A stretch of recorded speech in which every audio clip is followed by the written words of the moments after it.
디모데전서 1장 3절에서 8절 말씀입니다.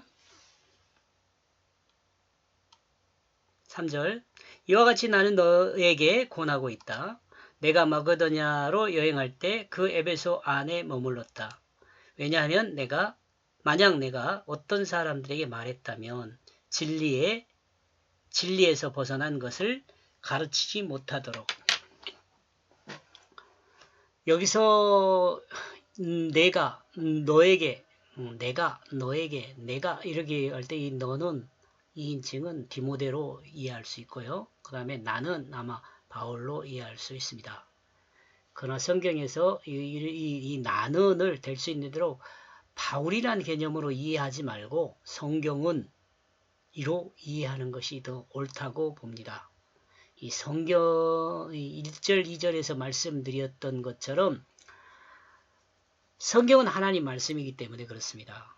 여기서 바울이라는 사람이 어떤 인간의 자격으로 인간의 스승으로 디모데에게 말한 것이 아니라 하나님 말씀이 하나님의 사랑받는 자에게 권하는 내용으로 우리가 받아들이는 것이 저는 옳다고 봅니다. 3절 성경은 예수를 믿음으로 하나님의 뜻과 하나된 성도가 되게 합니다. 성경은 예수를 믿음으로 하나님의 뜻과 하나된 성도가 되게 합니다. 이건 수차 말씀을 드리지만 자기중심이 죽고 하나님 말씀의 뜻을 따라서 살아난 사람이 성도이기 때문에 그렇습니다. 성경은 성경을 읽고 들은 그리스도인에게 성도가 되도록 권합니다. 이게 자기가 죽고 하나님 뜻이 살아나도록 권하는 거죠. 하나님 뜻이 살아서 생명력을 갖도록 권하는 거죠.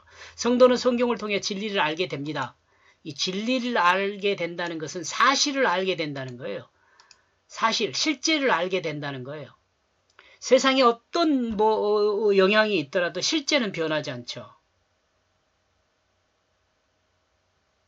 그게 진리거든요. 진실은 변하지 않아요. 그게 진리예요.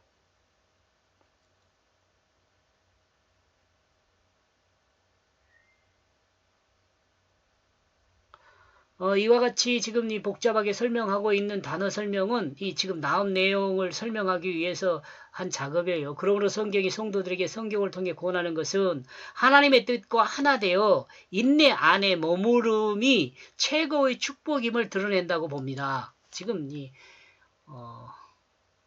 이 내용들이 이 권하는 내용들이 성경이 하나님을 믿는 그리스도인에게 권하는 내용은 성경을 통해 권하는 것은 하나님의 뜻과 하나 되어 인내 안에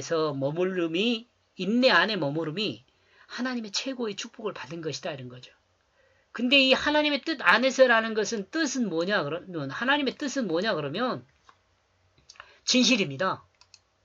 하나님 뜻대로 살아야 한다 그렇게 우리가 보통 이야기하잖아요. 성령의 사람은 하나님의 뜻대로 산 사람이다 라고 말하잖아요. 근데 이 성령의 사람이라는 게 뭐냐? 하나님의 뜻대로 사는 사람이란 뭐냐? 진실하게 사는 사람이에요.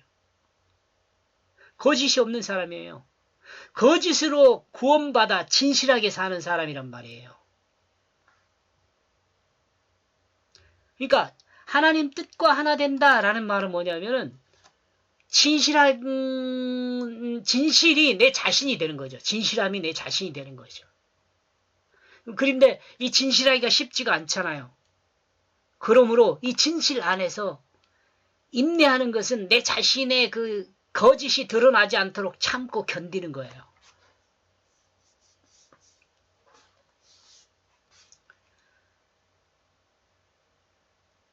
진리에서 벗어나는 것을 가르치지 못하게 하는 거죠. 성경은 진리에서 벗어나는 것을 가르치지 못하게 해요. 거짓을 가르치지 못하게 해요. 성경은 거짓을 가르치지 못하게 해요. 4절 신하들과 보여주는 미완성의 족보들에 마음을 두면 안 된다. 이와 같은 것들은 누구든지 찾아낸다면 도리어 하나님의 그 믿음의 섭리보다 더 이게 하나님을 그 믿음의 섭리보다 더 이 신화들이나 미완성된 족보를 더 중요하다고 마음을 둔다면 안 된다는 거죠. 하나님과 뜻과 하나 되어 인내 안에 머무름이 이 인생의 최고 축복이라고 가르치는 것은 신화나 미완성의 족보들 곧 거짓에서 벗어나 진리 안에 머무르게 하는 것입니다. 신화들이나 미완성의 족보들을 하나님의 섭리보다 더 귀하게 마음에 두지 못하게 하는 것입니다. 뭐가? 성경이 이렇게 권하고 있는 거죠. 신화들이나 미완성의 족보들을 하나님의 섭리보다 더 중하다고 마음에 두지 못하게 하는 것을 성경은 가르치고 있습니다. 하나님의 섭리의 결국은 인간의 구원입니다. 이 구원이라 그러니까 구원받은 것을 어디서 구원을 받느냐? 거짓으로부터 구원받는다고 했죠. 이 거짓으로부터 구원받은 사람은 진실한 사람이 되죠.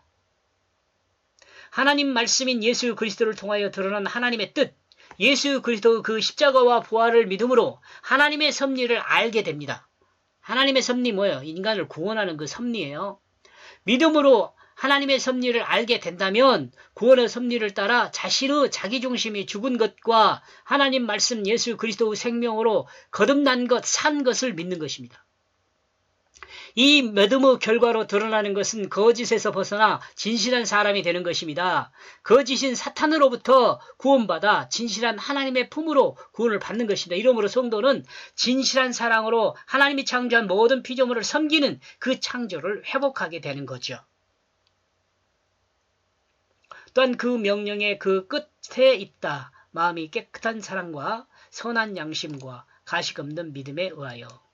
가식 없는 믿음에 의하여 선한 양심과 마음이 깨끗한 사랑과 그 또한 그 명령의 그 끝에 있다.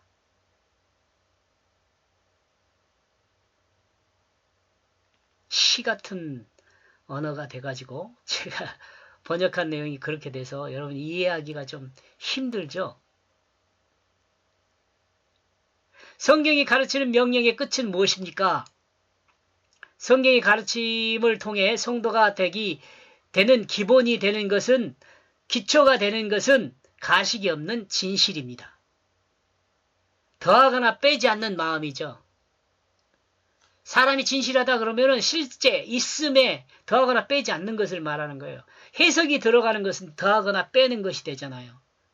이는 믿음에 의해 진실하게 되는 것입니다. 믿음에 의해 구원을 받았기 때문입니다. 이와 같은 사람은 그 마음이 하나님 말씀의 뜻을 따르기 때문에 마음의 뜻과 그 생각과 행함이 동일해집니다.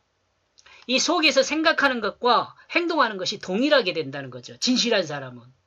속 마음 다르고 행동하는 거 다른 사람은 거짓이죠.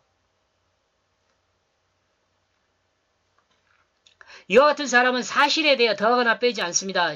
있는 것을 있는 그대로 드러냅니다. 그러므로 깨끗합니다. 깨끗한 마음에 하나님의 그 사랑이 더해지면 창조를 회복한 그 섬김을 그 다스림으로 드러냅니다. 이는 진실한 사랑을 섬기는 일입니다. 이것은 성경이 성도를 향하여 마지막 명령입니다. 이 믿는 사람의 결국의 모습이 이와 같다는 거죠. 또한 이것은 하나님이 태초에 그 창조를 완성하시고 완성하게 하는 그 축복의 말씀이죠. 이 권하는 것이요. 어떤 사람들은 무의미한 말에 의해 벗어나게 됩니다. 이 무의미한 말은 유혹하는 말이죠. 의미가 없는 것이 뭐예요? 의미가 없는 것, 뜻이 없는 것. 더하거나 빼진 것이 뜻이 없어요. 가짜니까. 성경이 가르침이 아닌 인간적인 가르침은 진실에서 벗어나게 됩니다. 왜? 왜 그럴까요?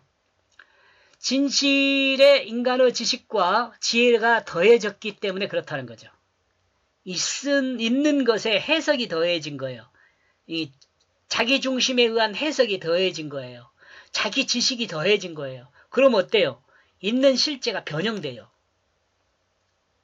어떤 사람은 그렇잖아요. 기록된 역사는 역사가 아니다. 왜? 해석이 들어가 버렸기 때문에. 관점이 들어가기 때문에. 우리 요즘 유튜브, 이것도 지금 유튜브지만 유튜브를 보면 그런 거 많잖아요. 관점에 의해서 어떤 것을 이야기하기 때문에 듣는 사람의 마음을 불편하게 하는 사람들이 많잖아요. 서로가.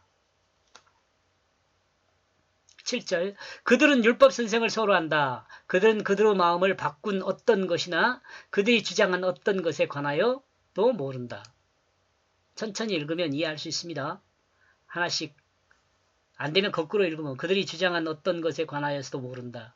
그들은 그들의 마음을 바꾼 어떤 것이나 그들은 율법 선생을 선호한다. 뒤 설명을 들어볼까요? 진실에서 벗어난 사람은 사람이 해석한 진실을 선호합니다. 마치 하와가 사탄의 유혹에 넘어간 것과 같습니다. 사탄은 하나님 말씀을 해석하죠. 해석된 진리, 곧 그 진리에 더하거나 빼서 조리된 말을 선호합니다. 사람들은 조리된 말, 인문학 강의 좋아하잖아. 인문학 강의. 그리고 그 조리된 말에 그 마음이 움직이고 관심을 갖게 되고 그 변형된 거짓에 속아 넘어갈 수도 있죠. 여러분, 이 거짓에 속아 넘어가는 거 그렇게 사람들이 쉽게 당하는 이유는 거짓에 쉽게 당하는 이유는 온전한 거짓은 그 누구도 넘어가지 않습니다. 그러나 한 8개 정도 진실에 하나 내지는 2개 정도 거짓을 섞여 놓으면 그 거짓이 진실처럼 보여요. 그래서 속아 넘어가는 거예요. 그래서 그걸 유혹이라고 해요. 유혹이란 말이라는 것은 섞어 놓다라는 말에서 와요. 섞어 놓은 거죠. 진실에 거짓을 섞어 놓고 섞어 넘어가는 거예요. 다른 것이 여러 개가 진실이니까 이것도 진실이겠지. 아니에요. 거짓은 그 어떤 상태에서도 거짓이에요. 진실한 사람은 이런 걸 잘 보죠. 거짓이 무엇인지를. 8절 그러나 우리는 알고 있다. 왜냐하면 그 율법은 선하기 때문이다. 만약 어떤 사람이 그 율법 자체를 사용하게 된다면 이 말이 이런 거죠. 하나님이 명령하신 율법은 사람이 사는 법칙입니다. 그런데 더하거나 빼서 해석된 율법은 사람의 사는 법칙을 말하지 않아요. 변형돼 버렸기 때문에. 그러므로 율법 자체를 따르는 것은 지금도 유효합니다. 그러나 변형된 율법을 따르는 것은 유효하지 않습니다. 해석된 율법. 그러니까 우리 그 사람이 가장 중심으로 생각해 이거 진실이냐? 실제냐? 이거 정말 많이 따져봐야 합니다. 우리가 사는 과정에서 내가 살았냐? 죽었냐? 이런 것도. 3절에서 8절까지 내용을 정리해서 요약해보면 제 나름대로는 하나님의 뜻 안에서 인내로 최고의 복인 진리를 벗어나지 말라. 하나님의 뜻 안에서 그러면 어렵게 생각할 수 있는데 진실 안에서 그렇게 해도 돼요. 진실 안에서 인내로 최고의 복인 진리를 벗어나야 실제 진리 변하지 않는 그 실제를 벗어나지 말라. 한마디로만 진실하라 이렇게 말해도 될 것 같아요. 고맙습니다.